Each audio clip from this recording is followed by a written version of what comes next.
In 1983, a group of pious scientists gathered from around the world to undertake an experiment that had never been conducted before. Each of the scientists were not only people of renown and acclaim in their respective fields, but were also all deeply religious. United in their faith in the existence of the divine, they formulated a theory that they hoped would allow them to finally detect what could be a universal creator, our God.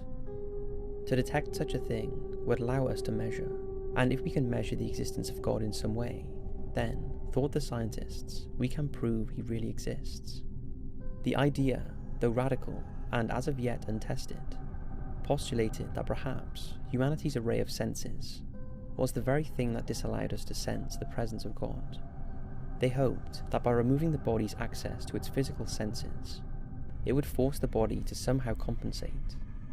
Perhaps, they hoped, this lack of senses might stimulate death and cause a divinely inspired near-death experience in a controlled setting.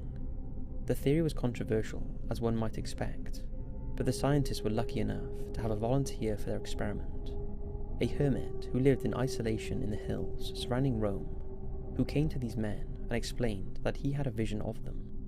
This vision told him it was his time to meet his maker. The scientists, though excited at the opportunity, warned the old man that there is a significant chance that he will not survive the experiment.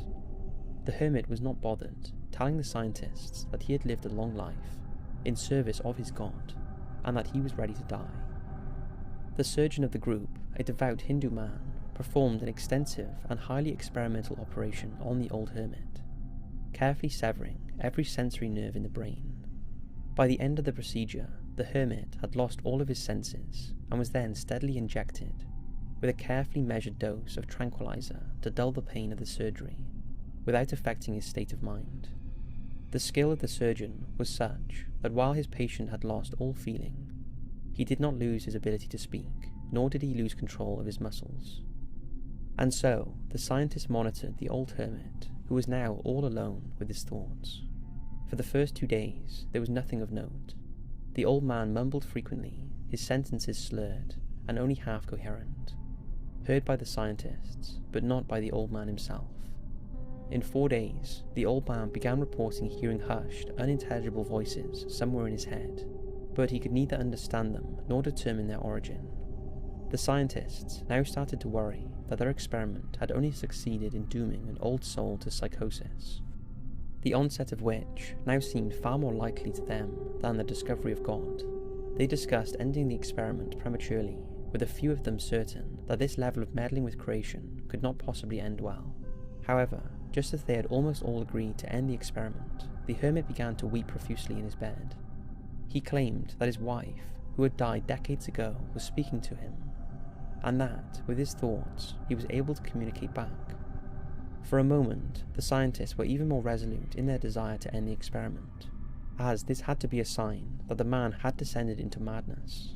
But their resolve soon came crumbling down as the hermit began to name dead relatives of the scientists. One by one, he named family members of each scientist, how they died and how they felt as they died, followed by facts like their times of death and where they were when they passed. Now the scientists had a lead. They couldn't stop now. Unable to directly communicate with the hermit to influence his conversations with the dead, the scientists were forced to simply observe and listen to his increasingly distraught encounters with the spirits. Much of what he was willing to share aloud with the men watching him was unsubstantial to their goal of finding God, but they all still felt as though they were at least getting closer. After about a week of spending all his days conversing with the deceased, the hermit broke into hysteria, saying that the number of voices had become overwhelming, and that in every waking moment he was bombarded by hundreds of lost voices who refused to leave him be. At first, the scientist did nothing to help him, but the hermit began to take matters into his own hands. He started throwing himself against walls and onto the hard floor in an attempt to elicit a pain response, and be granted more powerful tranquilizers. He begged for sedatives so he could sleep and gain respite from the many voices that flooded his head. Eventually the scientist gave in, if only to keep the man from killing himself, but the sedation only seemed to work for one night, after which the hermit began having severe night terrors, claiming he could see and hear the deceased in his dreams. After waking from such a night terror, the hermit began to scream like a wild animal, and claw at his non-functioning eyes. His incoherent screaming developed into a plea to regain just one sense, to once again make contact with the physical world.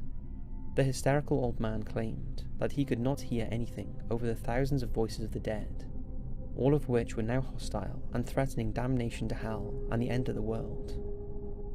Then, as suddenly as he woke, he fell into a strange catatonic state which lasted approximately 5 hours, during which he repeatedly yelled, "No heaven, no forgiveness." After this trance-like state, the old man repeatedly begged to be killed, praying that the scientists would have mercy on him. But alas, mercy was not why they were there. The scientists had gone too far now to just simply stop, and they began to believe the hermit might in fact be close to establishing contact with God. After one more day, the hermit could no longer form coherent sentences, and seemed to lapse into intermittent coma-like states, and highly agitated states of rage. During the first of these rage states, the hermit yanked all of the wires off of himself, and started biting off massive chunks of flesh from his arms.